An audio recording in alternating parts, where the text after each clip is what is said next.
আমরা মনিটর স্ক্রিনে দুইটি ডিজিটাল কালার মনিটর দেখতে পাচ্ছি, অর্থাৎ বাম পাশে বিফোর যে মনিটরটি রয়েছে সেটি হলো কিছুটা লাল আকৃতির এবং ডান পাশে যেটি সবুজ আকৃতির। এই দুইটি ডিজিটাল মনিটরের কালার রিপ্লেসমেন্টের মাধ্যমে এই অধ্যায়ে এই সিচুয়েশন করা হয়েছে। মূলত কালার রিপ্লেসমেন্টের পূর্বে এই বিফোর যে মনিটরটি কিছুটা লাল রঙের, এই লাল রঙের মনিটরটি ছিল, কিন্তু কালার রিপ্লেসমেন্ট করার পরে এই সবুজ মনিটরটি হয়েছে। তো এখন এই কালার রিপ্লেসমেন্ট কিভাবে করতে হয় ফটোশপের এই অধ্যায়ে আমরা দেখব। তো শুরুতে যা করতে হবে তা হলো, আমি পূর্বে যে প্রজেক্টটি তৈরি করেছিলাম সেটি ক্লোজ দিয়ে নতুন করে একটি ফাইল মেনুতে গিয়ে নিউতে এসে যে কোনো পরিমাপের একটি ডকুমেন্টস ক্রিয়েট করতে হবে, এবং ডকুমেন্টস ক্রিয়েট করা হয়ে গেলে আমরা যে ইমেজটিকে কালার রিপ্লেসমেন্ট করতে চাই সেই ইমেজটি নিয়ে আসতে হবে এই নিউ ডকুমেন্টসের উপরে। তো আমরা লেয়ার মেনু থেকে আমরা ব্যাকগ্রাউন্ড এখানে যে দেখেছিলাম এখানে একটি নতুন লেয়ার ক্রিয়েট করে নিই, এবং যে ইমেজ অর্থাৎ মনিটরের ইমেজটি আমরা এখান থেকে কপি করে আমাদের নতুন ডকুমেন্টস আমরা যদি পেস্ট করি,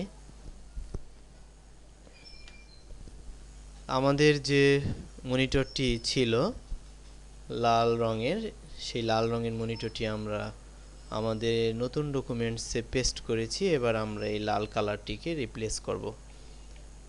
এ পর্যায়ে আমাদের যা করতে হবে তাহলে ইমেজ মেনুতে ক্লিক এবং অ্যাডজাস্টমেন্টের ডান পাশে যে সাব মেনুগুলো রয়েছে এই সাব মেনুগুলো থেকে এ পর্যায়ে আমরা কালার রিপ্লেস সিলেক্ট করে দেব। তো কালার রিপ্লেস সিলেক্ট করে দেওয়ার পরে আমাদের সর্বপ্রথম যে কাজটি করতে হবে সেটি হলো যে এই লালের পরিবর্তে আমরা কোন কালার চাই, অর্থাৎ আমরা এখান থেকে কোন কালারটি পরিবর্তন করতে চাই। তো আমরা পূর্বের প্রজেক্টে দেখেছি যে লাল কালারটি, সুতরাং এই লাল কালারটি আইড্রপারের মাধ্যমে ক্লিক করতে হবে, এবং আইড্রপারের মাধ্যমে ক্লিক করে আমরা এই ফিউজিনেসের মান এখান থেকে 150 করে দিতে পারি। ফিউজিনেসের মান 150 করার পরে আমরা যেহেতু এই লাল কালারের পরিবর্তে চেঞ্জ করব, সুতরাং এই লাল কালারটি এখানে কোন কালার চেঞ্জ চাই, তো আমরা পূর্বের প্রজেক্টে দেখেছি যে কিছুটা সবুজ আকৃতির, সুতরাং সবুজ কালার এখান থেকে সিলেক্ট করে দিলাম।